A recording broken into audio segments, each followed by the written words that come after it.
If you feel like you're constantly bloated, your belly puffs up after meals, pants feel tight by the end of the day, or you look 6 months pregnant by evening, you are absolutely not alone. From a Chinese medicine perspective, that kind of bloating isn't random or just getting older. It usually reflects specific patterns in your digestion and how your body is handling food, stress, and seasonal change.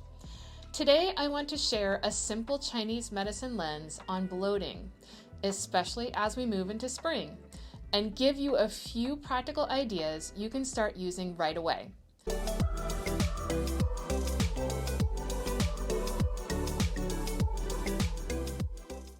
I'm Dr. Jennifer Yoakum, a licensed acupuncturist and creator of the Chinese Medicine Cleanse and the Advanced Chinese Medicine Cleanse.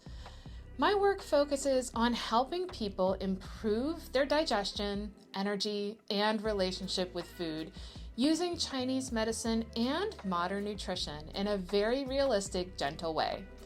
I also have my own history with digestive issues, so this is something I think about a lot, both personally and professionally.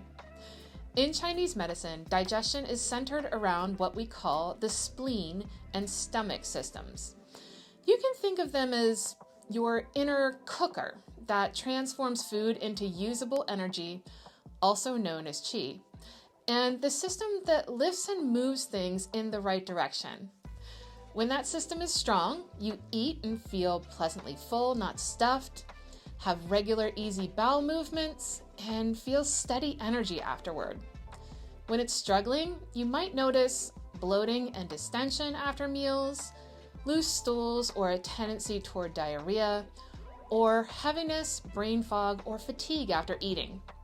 On top of that, the liver or wood element, which is very active in spring, can either help everything flow, or if it's stressed, it can attack the digestion and make bloating and IBS type symptoms worse. So with bloating, we're often looking at some combination of weak digestive qi, spleen or stomach, stress and emotional tension, the liver, impacting the gut, and or food choices and timing that either support or strain that system. I'll simplify this into 3 common patterns I see a lot. Pattern 1, weak digestive qi, known as spleen qi deficiency. This is like your digestive fire being too low. You might notice bloating that gets worse as the day goes on, soft or loose stools, feeling tired after eating instead of energized, or feeling cold easily, especially in your hands and feet. Things that can contribute are eating lots of cold or raw foods like smoothies, salads, or iced drinks, especially in cooler weather, eating on the run or at your desk, or skipping meals and then overeating. Some TCM-friendly supports for the spleen are favoring warm, cooked meals, especially in the morning, choosing soups, stews, congee, cooked veggies, and things like that over raw salads for a while, and making sure to sit down while you eat and thoroughly chew your food. Pattern 2, stress and the liver overacting on digestion. Here, your digestion might be okay physically, but stress and emotions are tying it in knots. You might notice bloating or cramping that gets worse when you're stressed or upset, alternating constipation and loose stools, a lot of gas, burping, or stuck feeling in your abdomen, or irritability, tight shoulders, or sighing a lot. This is classic liver qi stagnation affecting the spleen and stomach.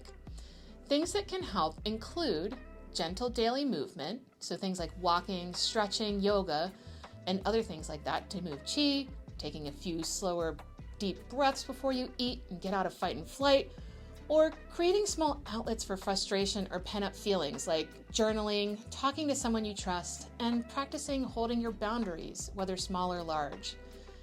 Even 5 to 10 minutes of movement after a meal can make a difference for some people. Pattern 3, food choices that are too heavy or mismatched for your system. Sometimes bloating is less about one specific pattern and more about what and how we're eating. Examples are things like very rich, greasy, or heavy foods that your system has to work hard to break down, eating big meals late at night, or constant snacking and never giving digestion a chance to fully rest. From a Chinese medicine lens, this can create dampness and stagnation. Things feel heavy, puffy, sluggish. Supports include eating more simple, home-cooked meals. Try finishing your last meal a few hours before bed when possible. And notice how you feel if you give your body clear meal times, separating when you eat by at least 3 to 4 hours instead of grazing all day. This doesn't have to be rigid. It's more about noticing how different patterns impact your body. As we move toward the spring, the liver or wood energy naturally starts to rise. That's a good thing. It's the energy of growth and movement. But if there's already some stagnation or digestive weakness, that rising energy can make symptoms louder. You might notice more sensitivity to certain foods, more tension, irritability, or tightness in your body, or digestive patterns that were previously manageable, suddenly feeling more intense. So spring is actually a really good time to support your digestion with warm, regular meals, help your liver or wood energy move with gentle exercise and emotional outlets, and pay attention to which foods and rhythms genuinely make you feel better, not just what you think you should be doing. If you're feeling bloated right now, you don't have to overhaul everything overnight. You might start with just 1 or 2 of these. Swap one cold breakfast for something warm and cooked. Add a 5 to 10 minute walk or stretch after one meal a day. And or choose a simple home-cooked dinner instead of something very heavy a few nights this week. Then notice how your body responds. If you already know you'd like more guidance and structure around this, I'll be guiding a spring round of my Chinese medicine cleanse starting April 6th, where we work with these exact digestion and seasonal patterns in a gentle step-by-step way. But you can absolutely begin with the simple practices from this video on your own and see what shifts. If this was helpful, let me know in the comments which pattern felt most like you, or what you notice about your own bloating and digestion right now. If you'd like more Chinese medicine perspectives on digestion, energy, and seasonal health, you can subscribe here so you don't miss the next video.